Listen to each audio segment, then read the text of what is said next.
এই বিশেষ ব্রিফিংয়ে আপনাকে স্বাগত। আচ্ছা, কখনো কি মনে হয়েছে যে চীনের কৌশলগত সিদ্ধান্তগুলো বোঝা বেশ কঠিন? কেন তারা এমন কিছু করে যা বাইরে থেকে অদ্ভুত মনে হয়?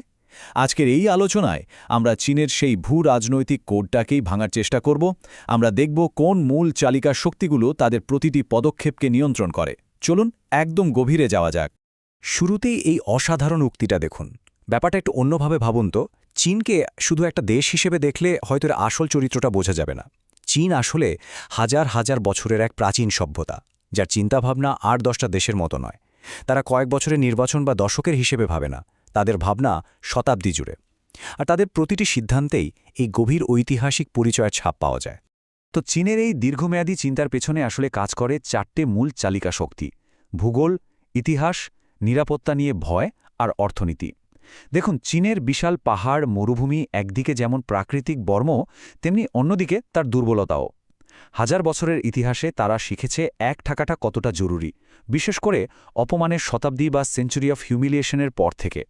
আর বহিরাগত শক্তির আক্রমণ নিয়ে তাদের মনে একটা গভীর ঐতিহাসিক ভয় সবসময় কাজ করে। আর সবশেষে, এত বিশাল একটা জনসংখ্যাকে শান্ত রাখতে হলে একটা সচল অর্থনীতি তো লাগবেই। এই ৪টে স্তম্ভের ওপরই চীনের পুরো কৌশল দাঁড়িয়ে আছে।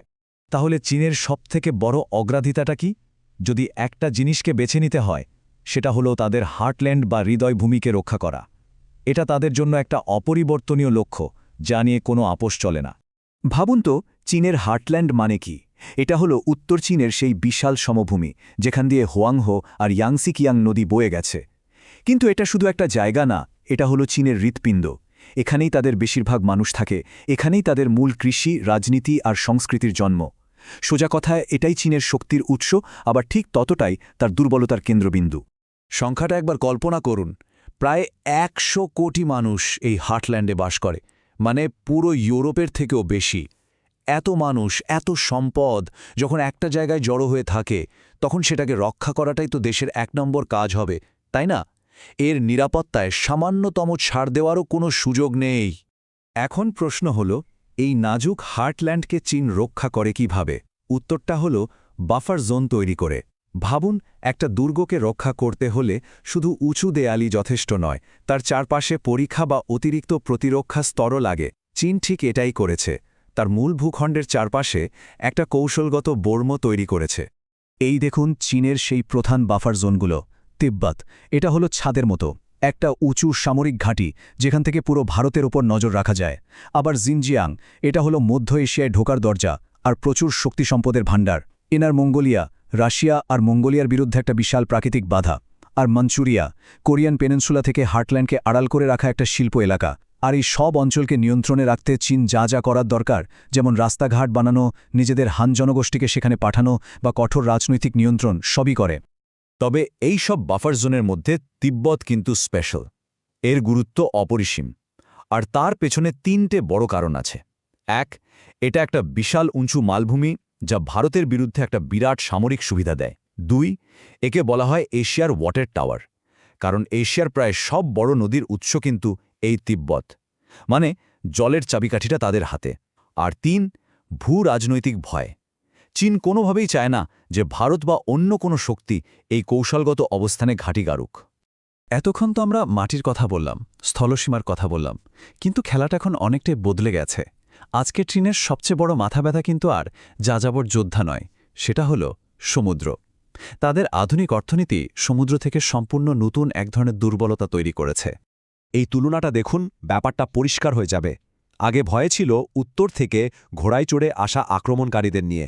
আর এখন ভয় হলো সমুদ্রে তাদের তেলের জাহাজ কেউ আটকে দেবে কিনা। তাই তাদের ফোকাসও বদলে গেছে। এখন আর শুধু সীমান্ত পাহারা দিলেই চলবে না, শক্তি দেখাতে হবে নিজের উপকূল থেকে বহু দূরে, গভীর সমুদ্রে। আর সেজন্যই তারা তৈরি করছে এক শক্তিশালী ব্লু ওয়াটার নেভি, মানে এমন নেভি যারা নিজেদের বাড়ির উঠোন ছেড়ে হাজার হাজার মাইল দূরে গিয়েও লড়তে পারে। চীন যে এই সামুদ্রিক খেলায় কতটা এগিয়ে গেছে, তার একটা জলজান্ত প্রমাণ পাওয়া গেল ২০০৬ সালে। ভাবুন একবার, আমেরিকার বিশাল এয়ারক্রাফট ক্যারিয়ার ইউএসএস কিটি হক তার যুদ্ধজাহাজ নিয়ে টহল দিচ্ছে, আর তার ঠিক মাঝখানে ফায়ারিং রেঞ্জের মধ্যে একটা চীনা সাবমেরিন ভেসে উঠল। সবচেয়ে বড় ব্যাপার, আমেরিকানরা টেরই পায়নি। কি সাংঘাতিক একটা বার্তা, তাই না? এই ঘটনাটাকেই বলে রিভার্স গ্যানবোর্ড ডিপ্লোমেসি। মানে ব্যাপারটা পুরো উল্টে গেছে।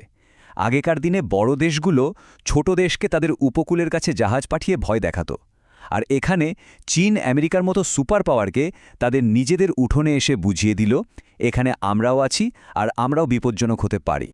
তো এই যে একটা সামুদ্রিক বন্দিদশা বা ঘেরাওয়ের ভয়, চীন এটাকে ভাঙার জন্য কি করছে? তাদের কাউন্টার মুভটা কি? চলুন সেটাই দেখি। চীনের চোখে এই যে জাপান থেকে শুরু করে ফিলিপাইন পর্যন্ত দ্বীপগুলো, যেখানে আমেরিকার সামরিক ঘাঁটি আছে, এগুলো আসলে একটা খাঁচার মতো, একটা অদৃশ্য দেয়াল যেটা তাদের নৌবাহিনীকে প্রশান্ত মহাসাগরে বেরোনোর রাস্তা আটকে রেখেছে।